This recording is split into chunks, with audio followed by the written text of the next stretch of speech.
Hello friends, welcome to Tips Classes.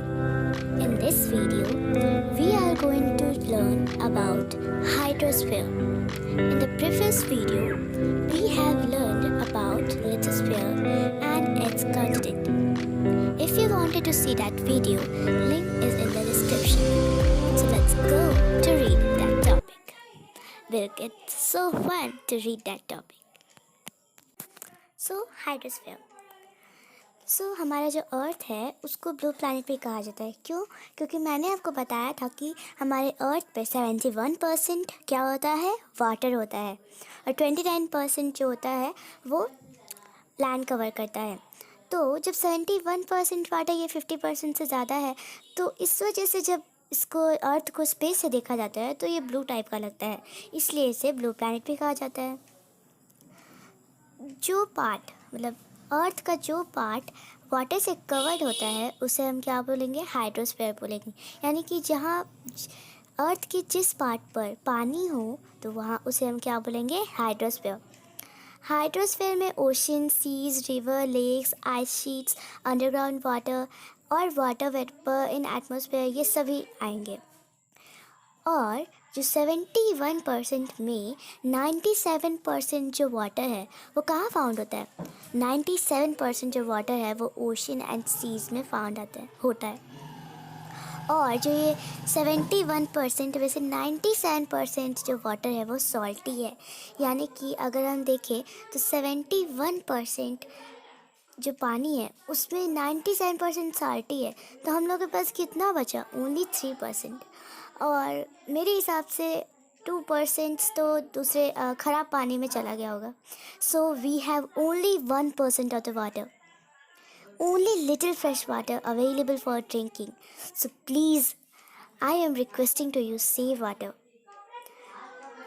Okay, तो अब 99% जो है वो पानी नहीं है, तो 1% हमारा कितना साल से चलते आ रहा है। तो ये कैसे चलता है इतना साल तक? ये वाटर साइकिल के थ्रू चलता है। जैसे वाटर साइकिल के बारे में आपने पढ़ा ही होगा। इस पिक्चर के अनुसार आप देख सकते हो कि जो रिवर, ओशन, लेक, स्ट्रीम्स, इस सब में पानी होता है वो क्या होता है, इवेपोरेट हो जाता है। और जो भी ट्रीज ट्रांसपिरेशन करके, आपने साइंस में पढ़ा होगा, ट्रांसपिरेशन करके वाटर को छोड़ते हैं, वो कंडेंसेशन में चला जाता है, वो भी इवेपोरेट होकर कंडेंसेशन बन जाता है। और फिर क्लाउड्स जो है वो बरसात करते हैं, यानी कि प्रेसिपिटेशन, रेन और स्नो के थ्रू अपना वाटर निकालते हैं। और फिर वो फिल्टरेट होके जो भी हमारा सॉइल के लेयर्स होते हैं उससे फिल्टरेट होके वो ग्राउंड वाटर बन जाते हैं, जो कि हम यूज़ करते हैं। और वही 1% हमारा बार बार रिसाइकल हो जा रहा है। लेकिन वो कितने साल तक हो सकता है? ज़्यादा साल तक नहीं हो सकता है, इसलिए please save water. So oceans हम लोग किसे कहेंगे? ओशियंस हम लोग उसे कहेंगे जहाँ लार्ज वाटर बॉडीज़ हो। ओके, जैसे हमने पिछले कुछ वीडियोस में वर्ल्ड मैप देखा है, तो आप देख सकते हो, मैं आपको दिखाती हूँ अभी। यहाँ पर आप देख सकते हो जो लार्ज वाटर बॉडीज़ होते हैं ना, उसे ही हम ओशन कहते हैं। और मैंने आपको बताया है कि 5 ओशंस होते हैं, जिसके नेमली हैं Pacific ocean, Indian ocean, Atlantic ocean, Arctic ocean and southern ocean. तो जो वाटर बॉडीज़ बहुत ही बड़े बड़े होते हैं और एक साथ होते हैं, जैसा कि आप यहाँ देख सकते हैं, Arctic ocean, Pacific ocean, Atlantic ocean, Indian ocean, southern ocean, तो ये सब ओशन कहलाएंगे। ओशियंस को हिंदी में हम लोग क्या बोलते हैं? महासागर। तो जो ओशियंस है वह बहुत ही इम्पॉर्टेंट सोर्स है, किसके लिए? मॉइस्चर के लिए एटमॉस्फेयर में। और ये एक हैबिटेट प्रोवाइड करता है मरीन एनिमल्स और प्लांट्स के लिए। मैंने आपको बताया कि 5 ओशियंस होते हैं, वही यहाँ पर दिया हुआ है। मैं फिर से रिपीट करती हूँ, Pacific ocean, Atlantic ocean, Indian ocean, southern ocean and Arctic ocean. So first is Pacific ocean. Pacific ocean is the largest and the deepest ocean in the world. So first is Pacific ocean. और Pacific ocean देख सकते हो आप, बहुत largest है। आपको इसे पता नहीं चल रहा होगा, पर पैसिफिक ओशन यहाँ दो है। असल में ये दो नहीं होता। हमारा अर्थ क्या है, गोल है, तो हमें इसे पूरी तरह से अगर पेपर में छापना है तो इसको स्क्वायर टाइप से छापेंगे, है ना। तो इधर आपको 2 दिख रहा होगा, पर ये जो पैसिफिक ओशन है वो एक साथ जुड़ा हुआ होता है। और ये सबसे बड़ा ओशन है और ये सबसे डीपेस्ट ओशन है। ये जो ओशन है वो सर्कुलर है शेप में और 1/3 यानी कि 1/3 भाग वो कवर करता है पूरे ग्लोब का। जो नॉर्थ अमेरिका और साउथ अमेरिका में है वो पैसिफिक ओशन के ईस्ट में है और एशिया और ऑस्ट्रेलिया है जो है वो पैसिफिक ओशन के वेस्ट में है। तो जो 3/4 वो एक्टिव वोल्केनोज है अर्थ के, वो कहाँ पर पाए जाते हैं? पैसिफिक ओशन पे, या पैसिफिक ओशन की जो कोस्टल एरियाज़ होते हैं, जो उसके बगल में जो लैंड क्लोजली होता है उसके उसमें उस ज़्यादातर जो 3rd 4th जो एक्टिव वोल्केनोज होते हैं वो पाए जाते हैं। वोल्केनोज तो आपने पढ़ा होगा पर मैं फिर से बता देती हूँ। वोल्केनो एक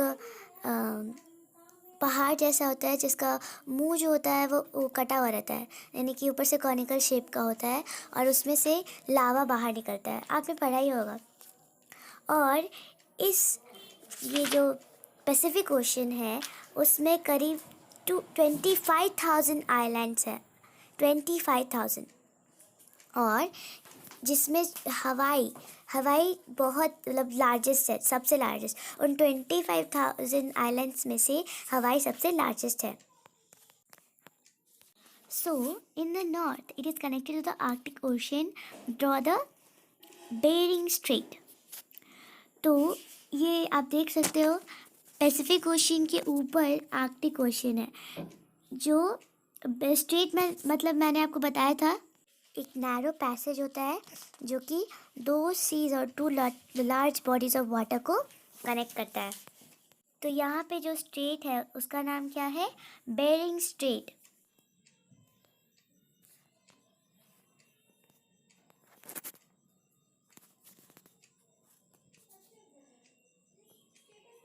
अटलांटिक ओशन जो होता है वो एस शेप का होता है और जितना बड़ा पैसिफिक ओशन है, जितना साइज़ है पैसिफिक ओशन का, उसका हाफ है अटलांटिक ओशन और सेकेंड लार्जेस्ट ओशन है पूरे वर्ल्ड का।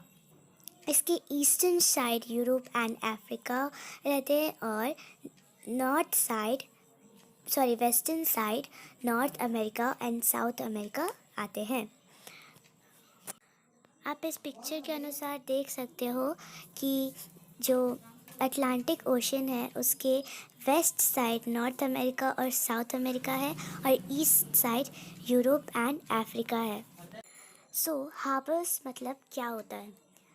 एक शेल्टर्ड पोर्ट्स होते हैं जहाँ पर शिप्स लोड होते हैं और अनलोड होते हैं, यानी कि एक ऐसा पोर्ट टाइप का ट्रेडिंग पोर्ट जहाँ पर शिप्स आते हैं, लोड होते हैं और फिर अनलोड भी होते हैं वहाँ पर।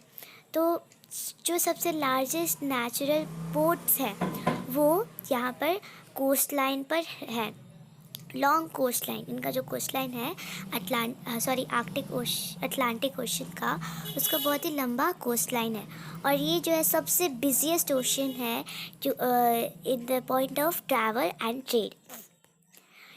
ये नॉर्थ की तरफ आर्कटिक सर्कल से मिलता है और साउथ की तरफ Pacific ocean and Indian ocean से। यहाँ पे आप देख सकते हो कि जो अटलांटिक ओशन है वो नॉर्थ की तरफ आर्कटिक ओशन से मिलता है और साउथ की तरफ इंडियन ओशन से और पैसिफिक ओशन से। जो इंडियन ओशन है वो सबसे वार्मेस्ट ओशन है और 3rd लार्जेस्ट ओशन है पूरे वर्ल्ड में। और ये सिर्फ एक ही ऐसा ओशन है वर्ल्ड में जो कि एक कंट्री के नाम पे दिया गया है, इंडिया। एशियन कंटिनेंट है वो इसके नॉर्थ की तरफ होता है और साउथ की तरफ। और यहाँ आप इंडियन ओशन देख सकते हैं। इंडियन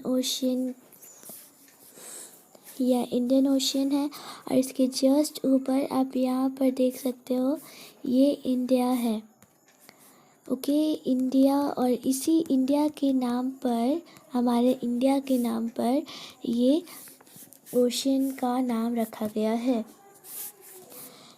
जो इसके नॉर्थ तरफ आप देख सकते हैं ये पूरा एशिया है और ये इंडियन ओशन के साउथ जो तरफ है वो खुला है पूरा। ओपन है साउथ में, और वेस्ट में आपका हो जाएगा अफ्रीका। और एक सेकेंड, की बहुत ही कचरा हो गया है। वेस्ट में आपका हो जाएगा अफ्रीका और ईस्ट में हो जाएगा आपका ऑस्ट्रेलिया।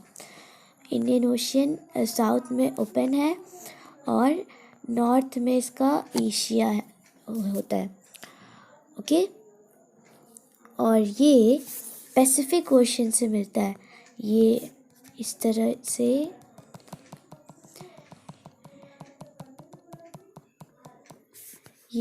से पैसिफिक ओशियन से मिलता है और अटलांटिक ओशियन से मिलता है।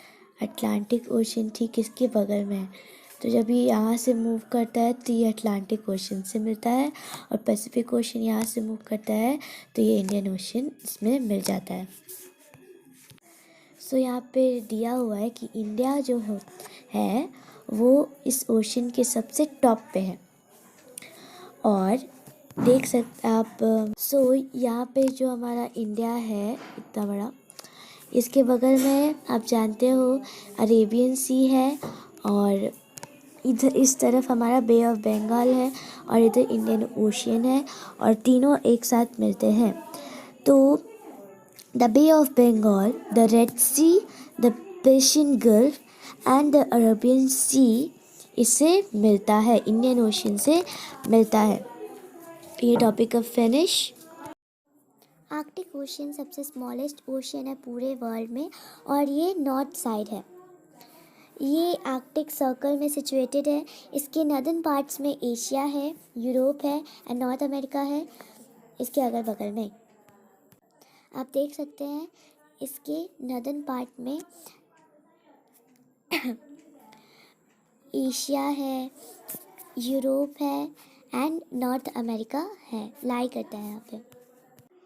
ये विंटर्स में पूरा फ्रोज़न रहता है, और गर्मी में कुछ आइसबर्ग्स टूट कर इस पे तैरते हैं, और आइस जो है वो मेल्ट होता है।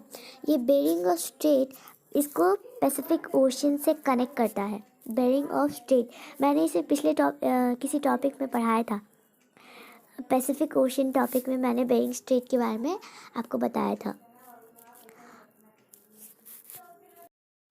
सदर्न ओशियन का दूसरा नाम अंटार्कटिक ओशियन है, जो कि अंटार्कटिका कॉन्टिनेंट के सराउंडेड है, और ये पैसिफिक, अटलांटिक, इंडियन ओशियन से मिलता है। अब इम्पोर्टेंस ऑफ ओशियंस। ओशियंस के बारे में हमने पढ़ा, तो पर इसका इम्पोर्टेंस क्या है।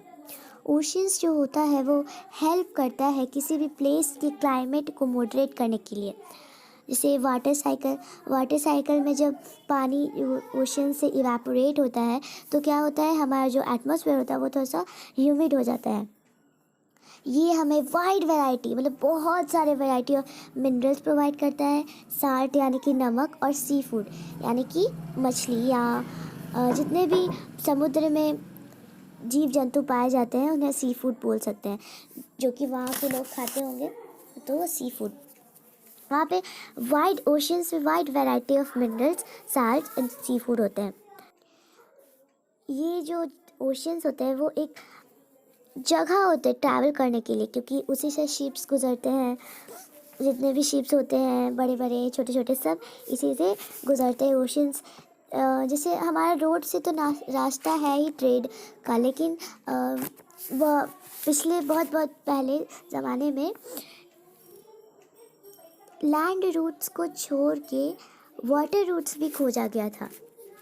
कि जैसे अगर कोई देश है, 3 देश है, मान लेते हैं नॉर्थ अमेरिका, चाइना और इंडिया।